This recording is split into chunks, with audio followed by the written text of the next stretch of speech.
আবু হুরায়রা রাদিয়াল্লাহু তাআলা আনহু বলেন, রাসূল সাল্লাল্লাহু আলাইহি ওয়াসাল্লাম বলেছেন, ইস্তাবজিলিল আদমা লাম ইয়াদুবে ইসমিন আও কাতিয়াত রাহিমিন। মানুষের দোয়া কবুল হবে, তবে তিনটা কারণে হবে না। এই ছেলে, এদিকে খেয়াল করো, গায়ে হাত দিয়ে বসে আছো নাকি? তোমার আর আমি বেশি দেরি করতে চাচ্ছি না, আমিও খুব ক্লান্ত, কাছাকাছি চলে এসেছি। থামো, উপস্থিত বৈঠকের মুসলিম বোন থামেন, মুখ বন্ধ করেন, এদিকে খেয়াল করেন। আপনি তিনটা কারণে দোয়া কবুল হবে না। এক, বে ইসমিন, পাপের দোয়া করলে কবুল হবে না। বলছেন আল্লাহ চুরি করছি কেউ যেন না দেখে, বলছেন আল্লাহ জেনা করছি কেউ যেন না দেখে, এরকম দোয়া কবুল হবে না। দুই, কাতিয়াত রাহিমিন, সম্পর্ক ছিন্ন করার দোয়া কবুল হবে না। শ্বশুর বাড়িতে গেছিলেন, টাকা আনবো মনে করে টাকা দেয়নি, তখন বউকে বলছেন আল্লাহ যেন তোর বাপের বাড়ি আর কোনোদিন না নিয়ে যায়। এটা হলো সম্পর্ক ছিন্ন করার দোয়া। সব ঝামেলা বিবাহের সমাতে শ্বশুরের সাথে লাগায়। এইসব মানুষগুলোর স্বভাবই খারাপ। আপনি কোনোদিন করেছেন নাকি? এই ছেলে, শ্বশুরের বাড়িতে দেওয়ার স্বাদ রাখবেন, নেওয়ার স্বাদ রাখো না কোনো দিন। বিবাহ করার পরে তোমার শ্বশুর যা দাইয়া পাঠিয়েছে সব ফেরত দাও। তোমাদের এই এলাকা থেকে একদিন একটা লোক গেছে, সে উত্তরাধিকার সম্পর্কে, অংশ বন্টন সম্পর্কে সে একটা জ্ঞান অর্জন করতে চায়। তা আমাকে গিয়ে বলছে আপনার ইন্টারভিউ নিতে এসেছি। তা আমি একটু হেসে উঠলাম, ভাই কী ব্যাপার? তো কিছু উত্তরাধিকার ওরাসাত জিজ্ঞাসা করলো, সূত্রে জিজ্ঞাসা করার পরে আমাকে বলছে যে আপনার আব্বা মারা গেছেন না বেঁচে আছেন? মারা গেছে। তা আপনার জমি জায়গার খবর কি? তখন আমি বললাম যে আমার বাপকে মাটি দিয়ে আসার পরে, জমি ভাগ করার পরে আমরা খাওয়া দাওয়া করেছি। যদি জমি আমি একটু চিনি, আমার ছোট ভাই চিনেই না, আজও নয়। ও বরিশাল মডেল কলেজের শিক্ষক, আর আমি একটু টুকটাক করে জমি জায়গা চিনতাম। ও আমার ভগ্নিপতির বোনেরা করে, ওরা আমরা কোনো হিসাবই করি না। ভাগ তো বহুদূরের কথা, তবে শরীয়ত অনুযায়ী সেদিন ভাগ করে দিয়ে একটা হিসেব দিয়ে আমরা রাতে খাওয়া দাওয়া করেছি। আর আপনার বাপ মারা যাওয়া 10 বছর হয়ে গেল, আপনি এখনো আপনার বোনকে জমি দেননি। কি অধিকার আপনার এখানে?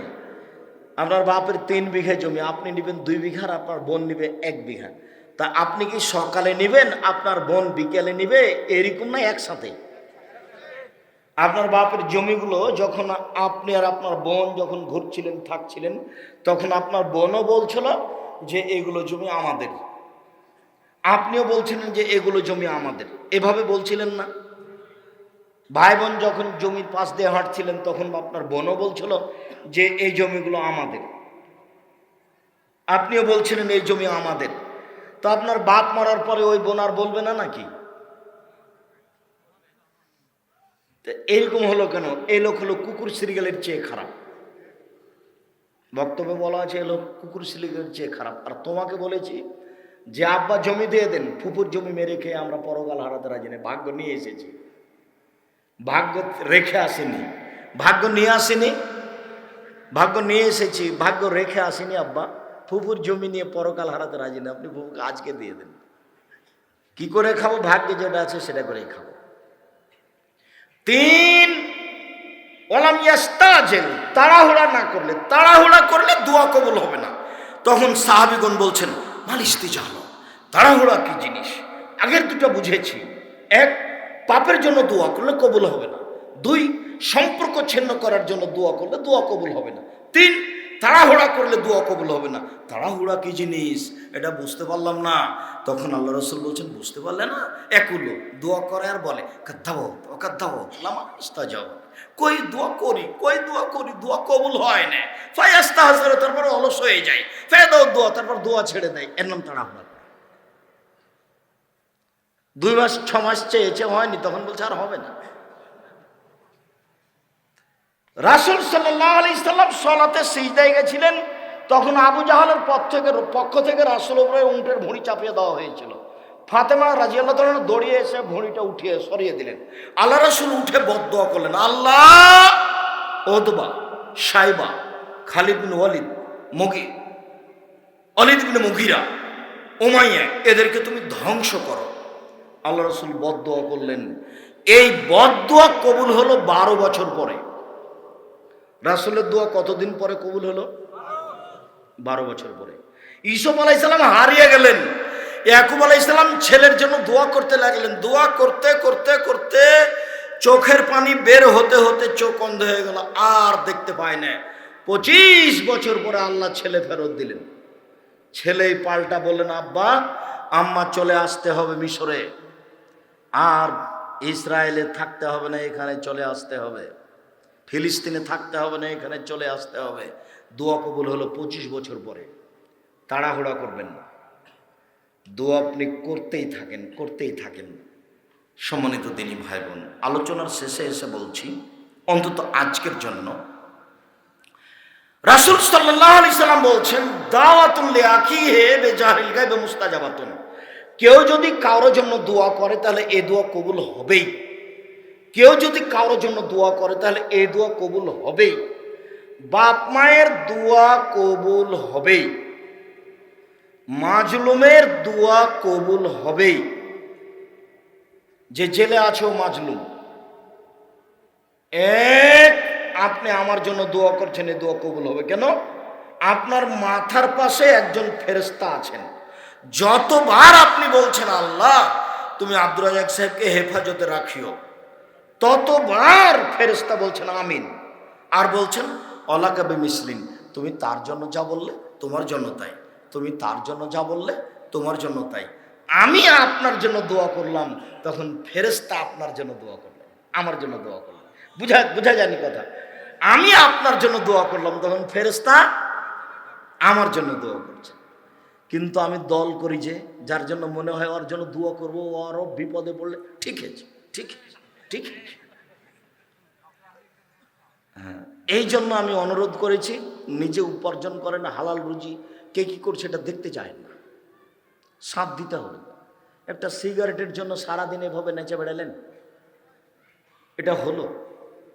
আর একজনের ব্যাগ বহন করলে সারাদিন আহাল পরিবার বাদ দিয়ে, ছেলে মেয়ে বাদ দিয়ে। আমি 1 মিনিটের জন্য এটা করতে পারবো না, করিনি কোনোদিন, এটা করতে পারবো না। রুজি উপার্জন করব ব্যবসা করে। কিভাবে? ব্যবসা করে 25 বছর পরে কোটি কোটি টাকার মালিক হব। আর এখন শুরু করব কি দিয়ে? চকলেট, কলা। তাহলে কি হবে না?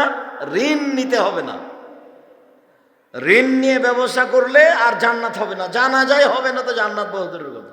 জান্নাত হবে না, জানাজা হবে না, সব বাতিল।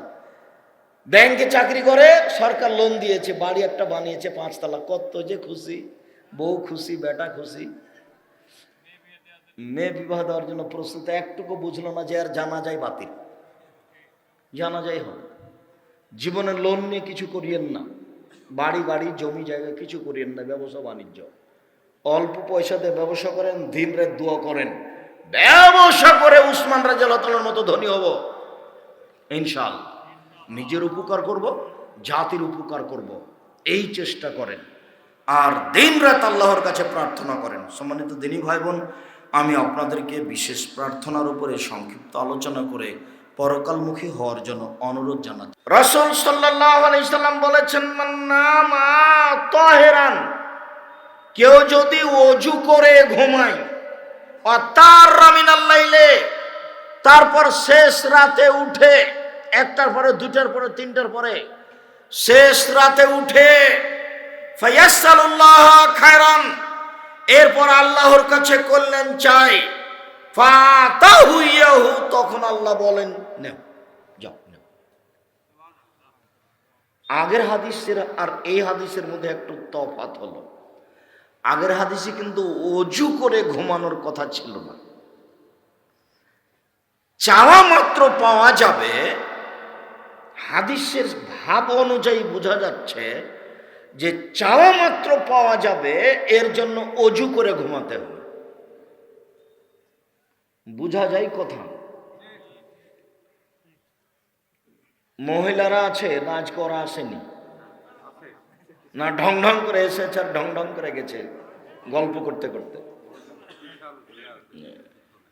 বুবু গল্প করতে করতে এসেছে আর গল্প করতে করতে গেছে, ফ্যাশন বোরকা পরে এসেছে। আপনার লজ্জাবোধ হয় না? আপনাকে আমি অনেক ভালোবাসি, আপনি আমার দ্বীনী বোন। আপনি আব্দুর রাজ্জাক সাহেবকে ভালোবাসেন, তাই আপনি বক্তব্য শুনতে এসেছেন, কিন্তু আপনি এইভাবে আসলেন কেন আর এইভাবে চলে গেলেন কেন? দেবর ভাসুরের সাথে ভ্যানে চড়ে চাপাচাপি হয়ে আসলেন কেন? দেবরের মোটর সাইকেলে আসলেন কেন? ঢং ঢং করে গল্প করতে করতে আসলেন কেন? ঢং ঢং করে গল্প করতে করতে যাবেন কেন? এই কোন স্বভাব? এগুলো কোন অভ্যাস? এসব নোংরা স্বভাব কেন? ফ্যাশন বোরকা পরে আছেন কেন? এই মেয়ে, এই বোরকা পরে তুমি কি বুঝাতে চাচ্ছ? বোরকা পরে ঢিলা ঢালা, 2 দিন বাঁচতে এসেছো, ঢং করতে এসেছো? কালকে ছিল 20 বছর বয়স, আজ হয়েছে 40, দেখতে দেখতে আসে, তারপর নেই, দেখতে দেখতে নেই। এসব দুনিয়ার 5 পয়সা দাম দিতে হবে না। ফেরাউন ডুবে গেছে ক্ষমতা দেখিয়ে, কেউ ক্ষমতাও দেখাবেন না, আর আপনি রূপ চেহারা দেখাবেন না। রূপ চেহারা দেখিয়ে জাতির ক্ষতি করে, হাজারো লাখো কোটি মানুষকে পাপী করে আপনি কিভাবে জান্নাতের কামনা করেন? রাসূল সাল্লাল্লাহু আলাইহি ওয়াসাল্লাম বলেন, 3 শ্রেণীর মানুষ জান্নাতে যাবে না। 1, মদমেনুল খামর, যারা নিয়মিত বিড়ি, তামাক, জর্দা, সিগারেট, গুল, নেশাদার দ্রব্য খায়, পান করে, তারা জান্নাতে যাবে না। আজ থেকে 4 ঘাট থানায় আর কোনো দোকানে বিড়ি, তামাক, জর্দা বিক্রি হবে না। মালিককে ফেরত দিতে হবে। বিড়ি, তামাক, জর্দা, সিগারেট খেয়ে, বিক্রি করে অযথা হারাম পয়সা ইনকাম করে বাঁচার কোনো প্রয়োজন নেই। এই বেঁচে কোনো লাভ নেই, ভুল হিসাব। আমি যা বলছি আপনার কল্যাণের জন্য বলছি, আমার কথা ফেরত নেওয়ার কোনো সুযোগ নেই। তবে আমি মানুষ, জাতির যদি রাস্তাঘাট করে দিতে না পারি, জাতির যদি স্কুল কলেজ করে দিতে না পারি, জাতিকে চূড়ান্ত সঠিক ধর্ম দিতে পারবো ইনশাআল্লাহ। জাতির শিক্ষা প্রতিষ্ঠান করতে পারি না মানে, উত্তরবঙ্গের সবচেয়ে বড় প্রতিষ্ঠান জামিয়া সালাফিয়া ডাঙ্গিপাড়া, 25 বিঘা জমির উপরে 2000 ছাত্র, প্রায় সবাই আবাসী, 950 মেয়ে সবাই আবাসী, প্রায় সবাই। ওটা তো আমার গতি, তাই বলছি। 4000 ছেলে মেয়ে পড়াশোনা করে। জামিয়া সালাফে ডাঙ্গিপাড়া পাওয়া রাজশাহী, জামিয়া সালাফে রূপগঞ্জ নারায়ণগঞ্জ ঢাকা, জামিয়া সালাফে 6 মাইল বাবুগঞ্জ বরিশাল, জামিয়া সালাফে তেঘরা বিরল দিনাজপুর। এসব প্রতিষ্ঠান চলছে, চলমান। আরো সময়ের গতিতে আল্লাহ ভালো জানে, ইনশাআল্লাহ। সম্মানিত দিনী ভাই বোন, 3 শ্রেণীর মানুষ জান্নাতে যাবে না। 1 শ্রেণীর মানুষ যারা বিড়ি, তামাক, জর্দা, সিগারেট, গুল, নেশাদার দ্রব্য খায়, পান করে। আত্মার বিরুদ্ধে লড়তে হবে, এটাই সবচেয়ে বড় জিহাদ। যুদ্ধের মাঠে প্রতিপক্ষকে পরাজয় করে, হত্যা করে মেরে ফেলেছি। আমি বড় মুজাহিদ নই, তবে আমি মুজাহিদ। আমি সবচেয়ে বড় মুজাহিদ নই, তবে আমি মুজাহিদ, জিহাদকারী। জিহাদকারী সবচেয়ে বড় মুজাহিদ হচ্ছে ওই মাইজাহিদ, আফজালুল মুজাহিদ মাইজাহিদ নাফসাহু। ওই সবচেয়ে বড় মুজাহিদ যে আত্মার বিরুদ্ধে জিহাদ করতে পারে। আব্দুর রাজ্জাক সাহেব বললেন, বড় মোবাইলে পেশাব করে দাও, কিন্তু চিন্তা ভাবনা করে বললাম, আর কোনোদিন এই মোবাইলে ল্যাংটা মেয়ে দেখবো না, আর আমি কারোর সাথে গল্প করব না। খুব পরিকল্পনা গেলাম। রাত্রে যখন শুইতে যাচ্ছি, ঘরে কেউ নেই, কাল লাইটটা অফ করে দিয়ে শুইতে গেছি, আবার হাত খান ধীরে চলে গেল। এর নাম শয়তান। এখন নিজেকে টিকে রাখেন দেখি, এরই নাম জিহাদ। আজ থেকে আর সিগারেট মুখে দিব না, দেখি পারা যায় কিনা, এরই নাম জিহাদ। এরই নাম মনের বিরুদ্ধে চলা। মন বড় শয়তান। আল্লাহ বলছেন, ইন্না নাফসা মারদু বিসুয়ে, নিশ্চয় মন, আত্মা মানুষকে পাপের আদেশ করে। মন বড় খারাপ। আকল, বিবেক আপনার পক্ষে, আর মন আপনার বিপক্ষে। বিষয়টি অতীব জটিল। রাসূল সাল্লাল্লাহু আলাইহি সাল্লাম বলেন, হজবাতিন নার বিশাওয়াত হজবাতিল জান্নাত বিল মাকারে। মনের ইচ্ছা দ্বারা, প্রবৃত্তি দ্বারা জাহান্নাম ঘেরা আছে। ত্যাগ, তিতিক্ষা, নিয়ম নীতি, কষ্ট, ক্লেশ দ্বারা জান্নাত ঘেরা আছে। জান্নাত পাওয়া টপ ব্যাপার, জাহান্নাম পাওয়া সহজ। মন মতো চললেই জাহান্নাম পাওয়া যায়, প্রবৃত্তি অনুযায়ী চললেই জাহান্নাম পাওয়া যায়। প্রবৃত্তি অনুযায়ী চলে কে? দাড়ি চাঁচে যে, দাড়ি চেঁচে বেটি ছেলে সাজতে চায়। দাড়ি নাই কার? মহিলা মানুষের। আপনি দাড়ি থাকবে পুরুষ, আপনি এটা বুঝাবে পুরুষ। দাড়ি থাকলে পুরুষত্ব ক্ষমতা বেড়ে যায়, স্ত্রী খুশি হয়। শুনুন, দোকানে বসে আড্ডা পিটে যে মন মতো চলে সে, মন মতো চলে যে জাহান্নামে যাবে সে। দোকানে বসে বাড়িতে ল্যাংটা মেয়ে দেখে যে মন মতো চলে সে, মন মতো চলে যে জাহান্নামে যাবে সে। সুদ ঘুষ খায় যে মন মতো চলে সে, মন মতো চলে যে জাহান্নামে যাবে সে।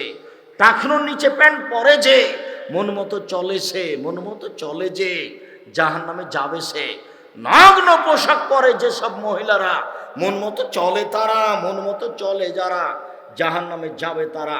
ফ্যাশন বোরকা পরে ঢং দেখিয়ে চলে যারা মন মতো চলে তারা, মন মতো চলে যারা জাহান্নামে যাবে তারা। শুনুন, রাসূল সাল্লাল্লাহু আলাইহি সাল্লাম বলেন, হযবতের নার বিশাহাওয়াত, মনের ইচ্ছে দ্বারা জাহান্নাম ঘেরা আছে। মন মতো চলাই বিনিময় হলো জাহান্নাম। মনের বিরোধিতা করতে পারে যে সেই হলো সবচেয়ে বড় মুজাহিদ। মনের বিরোধিতা করতে পারে যে সেই হলো সবচেয়ে বড় মুজাহিদ। আজ থেকে আর আমি বিড়ি সিগারেট পান করব না, খাবো না। কেন? আমি পশু প্রাণী নিয়ে আমি কথা বুঝি। বুঝেও বুঝে না ওরা অন্তর আছে, বুঝে না। দেখেও দেখে না ওরা চক্ষু আছে, দেখে না। শোনেও শোনে না ওরা কান আছে, শোনে না। উলাইকা কালানাম, তারা পশু প্রাণীর মতো, তারা গরু ছাগলের মতো, তারা কুকুর শ্রীগালের মতো, বালুম আযাল, বরং তার চেয়ে খারাপ। বুঝেও বুঝা না যে সে তো পশু প্রাণীর মতো, গরু ছাগলের মতো। বুঝলাম যে বিড়ি সিগারেট জর্দা আর খাবো না, এরপরে একটু পরে আবার খাচ্ছি, তাহলে বুঝেও বুঝেনি আমি কি তাহলে গরু ছাগল? গরু ছাগল বুঝে না। কতদিন আপনাকে আমি এ কথা বললাম, আমার নিজের কথা বলছি। আমার আব্বা কৃষক মানুষ, জমি চাষ করার পরে গরু ছেড়ে দিলে আমরা মাঠে গরু নিয়ে চড়াতাম। যখন গরু ধানের ক্ষেতের দিকে যেত তখন বলতাম, থেমে গেছে, একটু পরে আবার যাচ্ছে। তার মানে বুঝেও বুঝেনি, তাই তো গরু। ও তো বুঝলো, কিন্তু আসলে এইভাবে বুঝেনি যে যেতে হবে না। বুঝে থেমেছিল, একটু পরে আবার যেতে লাগলো, এই জন্য ও গরু। আমি তো বুঝলাম যে বিড়ি সিগারেট এগুলো খাওয়া হবে না, তারপরে আবার খাচ্ছি কেন? তাহলে কি আমি পশু প্রাণীর মতো? হ্যাঁ, পশু প্রাণীর মতো, তবে পশু প্রাণী নন। কেন? পশু প্রাণী কোনো দিনই বুঝবে না, আর আপনি ইচ্ছা করলে বুঝতে পারবেন। এই জন্য আল্লাহ আপনাকে কুকুর সিরিয়াল বলেননি, বলেছেন কুকুর সিরিয়ালের মতো। বুঝেও বুঝে না ওরা অন্তর আছে, বুঝে না। দেখেও দেখে না ওরা চক্ষু আছে, দেখে না। শুনেও শুনে না ওরা কান আছে, শুনে না। উলাইকা কালানাম, তারা পশু প্রাণীর মতো, তারা গরু ছাগলের মতো, তারা কুকুর সিরিয়ালের মতো, বালুম আযাল, বরং তার চেয়ে খারাপ। সম্মানিত দিনী ভাই বোন, 3 শ্রেণীর মানুষ জান্নাতে যাবে না। 2, ওর রাজরাত মিনান নিসায়ে, উপস্থিত বৈঠকের মুসলিম বোন আপনাকে বলছি, পুরুষের বেশধারী নারী জান্নাতে যাবে না। যারা পুরুষের জুতা স্যান্ডেল পরে, যারা পুরুষের শার্ট প্যান্ট পরে, যারা পুরুষের পোশাক পরে, তারা জান্নাতে যাবে না। 3, দায়ুস আল্লাযী ইউকিরু ফাইলাল খাবাসা, যে তার বাড়িতে বেহায়াইর সুযোগ দিয়েছে সে দায়ুস, জান্নাতে যাবে না। 3 শ্রেণীর মানুষ জান্নাতে যাবে না। 1, যারা নেশাদার দ্রব্য খায় পান করে। 2, যারা পুরুষের বেশধারী নারী।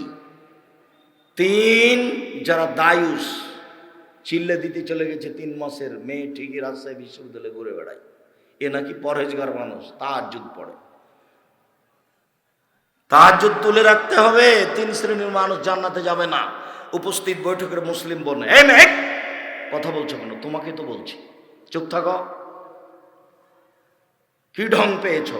কতবার বলেছি যে আপনার উপর দিয়ে যদি আর একটা মহিলা গায়ের উপর দিয়ে চড়ে চলে যেত, আপনি মুখ খুলবেন না, মুখখান বন্ধ করে রাখেন। আপনি গল্প করছেন কেন?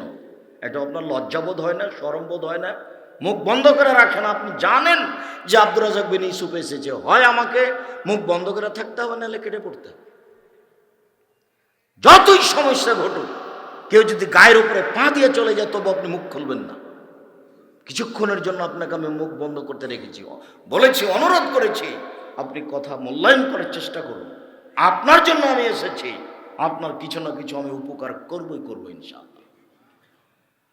রাসূল সাল্লাল্লাহু আলাইহি সাল্লাম বলেন, পৃথিবীর মানুষ সিনফান মিন আহলিন নার লা মারাহুমা, দুই শ্রেণীর মানুষ ওরা জাহান্নামে যাবে আমি তাদের দেখিনি। পৃথিবীর মানুষ মনে রেখো, দুই শ্রেণীর মানুষ আছে ওরা জাহান্নামে যাবে আমি তাদের দেখিনি। দুই শ্রেণীর মানুষ আছে ওরা জাহান্নামে যাবে আমি তাদের দেখিনি।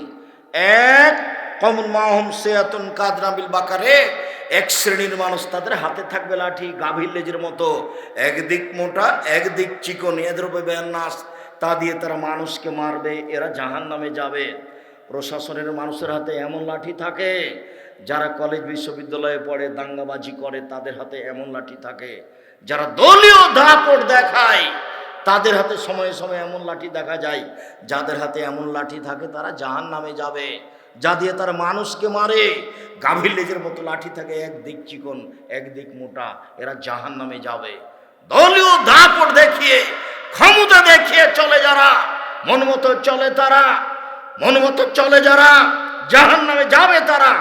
এক মিনিটের জন্য ক্ষমতা দেখাবেন না, দাম্ভিকতা দেখাবেন না, স্বেচ্ছাচারী স্বৈরাচারী হিসেবে চলার চেষ্টা করবেন না। ফেরাউন ডুবে গেছে আপনার দলীয় দাপটে।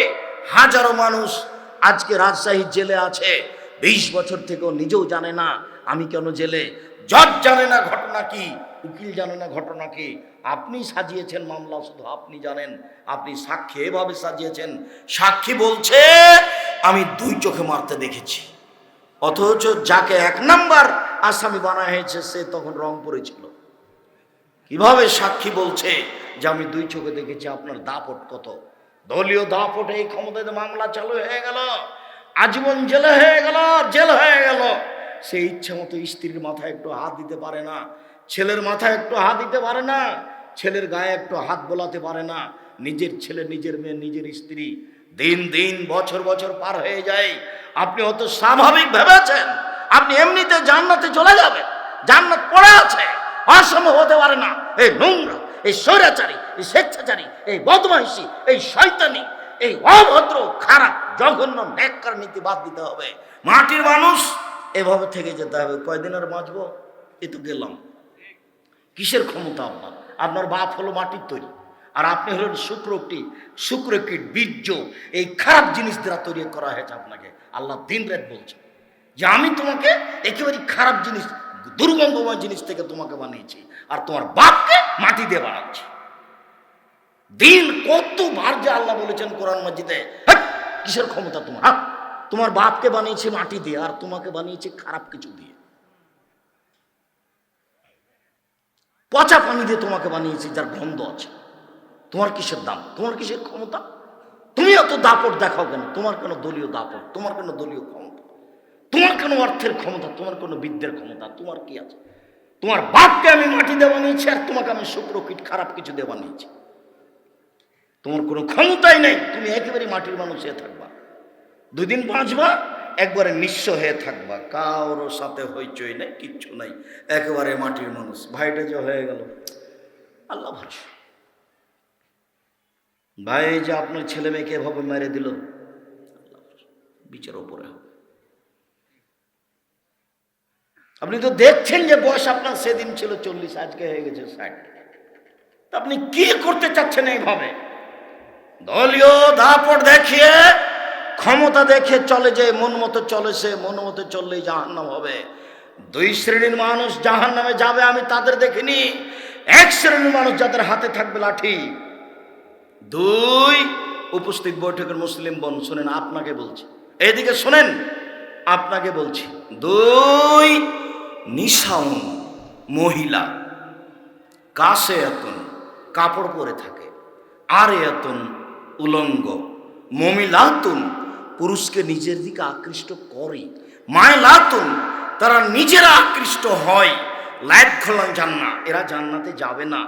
জান্নাতে তো যাবে না, যাবেই না। ওলা ইয়াজিদনা রিহাহা, জান্নাতের গন্ধ পাবে না। ফাইনা রিহাহা লা তুজাদু মিন মাসরিতি কাদা ওয়া কাদা, যে জান্নাতের গন্ধ পাওয়া যায় 1 বছরের দূরত্ব পথ থেকে, এটা জান্নাত। এখানে একটা দ্রুতগামী ঘোড়া এখান থেকে দৌড়াতে আরম্ভ করলো। 1 বছর দৌড়িয়ে যত পথ যাবে, সেই পথের মাথায় যদি আপনি দাঁড়ান, তাহলে জান্নাতের গন্ধ পাবেন। এই মহিলারা জান্নাতের গন্ধ পাবে না। আপনাকে বাজার যাওয়া লাগে কেন?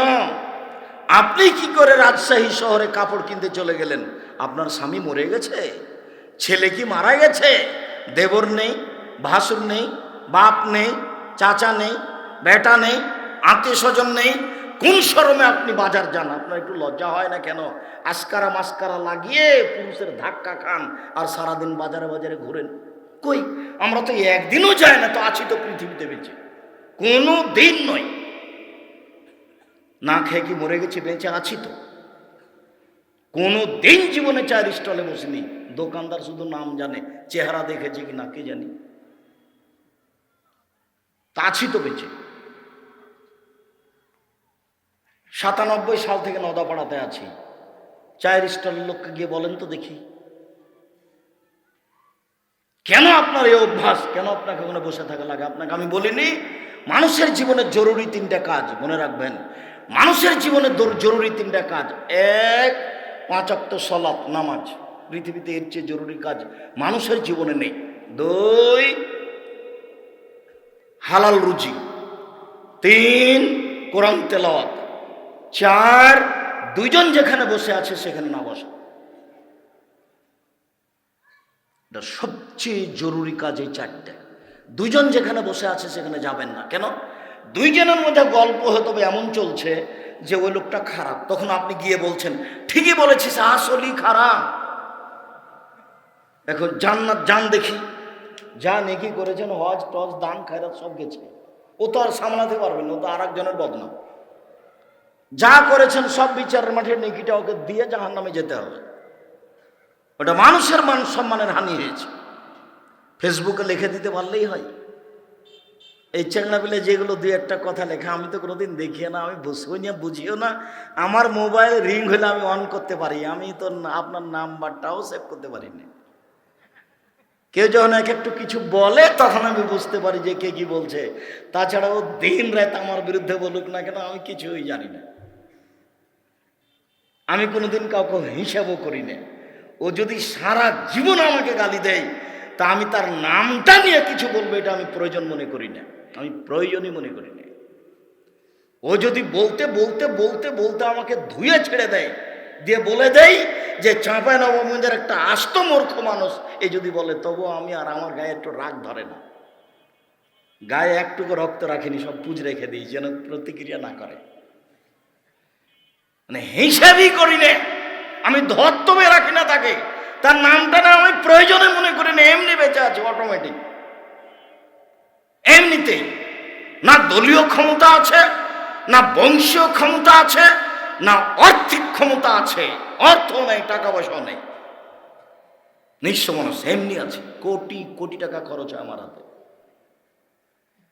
আমি একেবারে নিঃস্ব মানুষ। কোনো ক্ষমতা নাই, ক্ষমতা দিয়ে কিছু করতে আমি রাজি নই।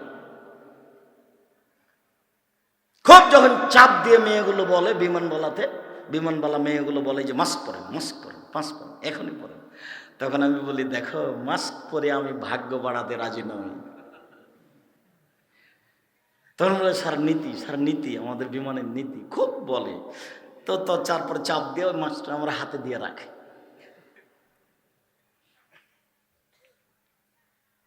তিন ফুট দূরে দাঁড়াতে হবে, আমি কোনোদিন স্বীকৃতি দিইনি। মাস্ক এমনিতেই পরেন, এমনিতেই পরেন, ধুলাবালি জীবন। কিন্তু করোনা থেকে বাঁচার জন্য পড়তে হবে, ভুল সিদ্ধান্ত, এরই নাম শিরক। যদি আপনি পাথরের মধ্যে ঢুকে যান, আর পৃথিবীর সৃষ্টির 50,000 বছর পূর্বে যদি আপনার নামে করোনা লেখা থাকে, মাস্ক তো বহু দূরের কথা, পাথরের ভিতরে ঢুকে গেলেও আপনাকে করোনা ধরবেই ধরবে। পৃথিবীর সৃষ্টির 50,000 বছর পূর্বে যদি লেখা না থাকে, যার করোনা হয়েছে ওর গায়ের উপরে যদি গাও লাগিয়ে থাকেন, মরা পর্যন্ত আপনার গায়ে করোনা ধরবে না। এরই নাম তাকদীর। এভাবে বেঁচে থাকার জন্য প্রস্তুত আছি, আল্লাহ ভালো জানে। ইনশাআল্লাহ যদি কোনোদিন হয়ে যায়, তাই বলবো যে আমি ওর পাশে ছিলাম সেই জন্য নয়, আমারও লেখা ছিল সেই জন্য আমি এই কথা বলব। আর যখন 2020 সালে এগুলো দেখা দিয়েছিল, তখন আমি বলেছিলাম কেউ মারা গেলে জানাজা আমি গোসল দিতে আমি প্রস্তুত, আর যাকে করোনা হয়েছে তার সাথে আমি খেতে প্রস্তুত, একসাথে এক প্লেটে। আমার অন্তরে একটু ধাক্কা খাবে না।